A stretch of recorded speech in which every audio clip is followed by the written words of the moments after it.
Jesus kind of lets the cat out of the bag with the whole object lesson. He says, you know, you just caught a lot of fish. The whole point of this was to let you know you're about to catch a whole lot of men.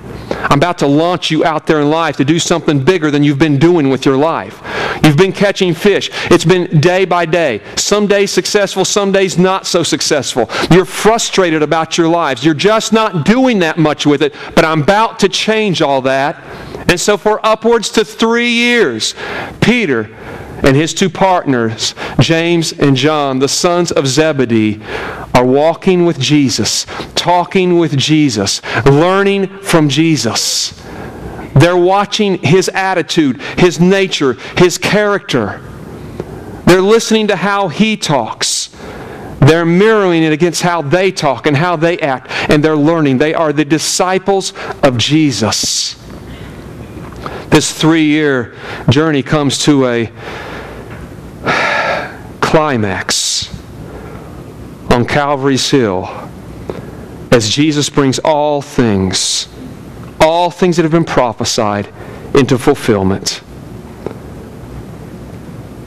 He dies, He rises from the dead. It's about 30 to 40 days after Jesus has risen from the dead. Jesus has not been walking with His disciples the same way that He was before He died.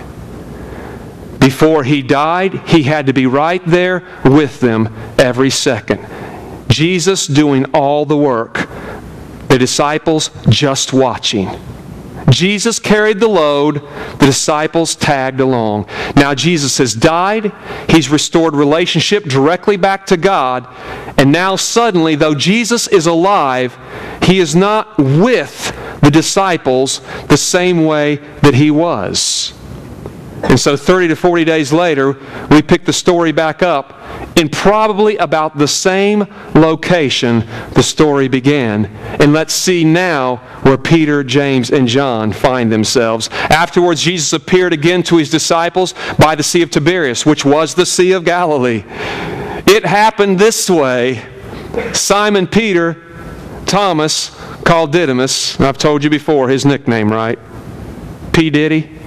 You've heard of him? This is T. Diddy. Thomas, called Didymus.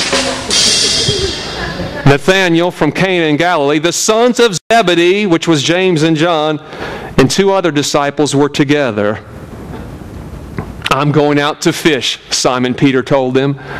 And they said, we'll go with you. So they went out and got into the boat. But that night they caught nothing. Wow, deja vu. Early in the morning, Jesus stood on the shore, but the disciples did not realize that it was Jesus. Why? Because He was not interacting with them the same way that He used to. He called out to them, friends. Remember what He said in John 15, I don't want to call you servants anymore. I want to call you friends, because now you're beginning to understand my business. Friends, haven't you any fish? No, they answered. He said, throw your net on the right side of the boat and you will find some. And that's what we preached before from this passage, learning how to do things the right way, the way that Jesus taught us. And when they did, they were unable to haul the net in because of the large number of fish. And then the disciple whom Jesus loved, which was John, by the way, all stuck on himself, said to Peter, it is the Lord. As soon as Simon Peter heard him say, it is the Lord, he wrapped his outer garment around him, for he had taken it off, which is normal. Men take their shirts off when they're at work. And he jumped into the water. And the other disciple followed in the boat, towing the net full of fish, for they were not far from shore, about 100 yards. And when they landed, they saw a fire of burning coals there with fish on it and some bread. And Jesus said to them, bring some of the fish you have just caught. Simon Peter climbed, and there's so many points in here I'd like to bring out to support this story, but there's just not time. I want you to see that Jesus is not going to give them the fish that He had already prepared for Himself. He's trying to tell them, bring the fish you caught. Remember when Jesus fed the 5,000? He broke it, but He gave to the disciples and said, you do this, you do this, you do this.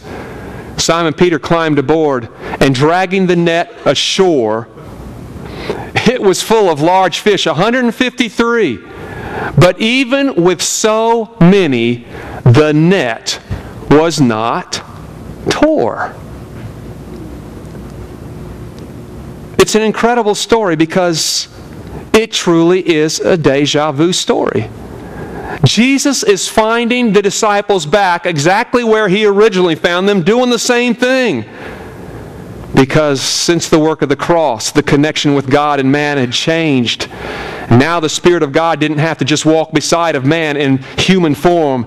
The Spirit of God was going to indwell man again.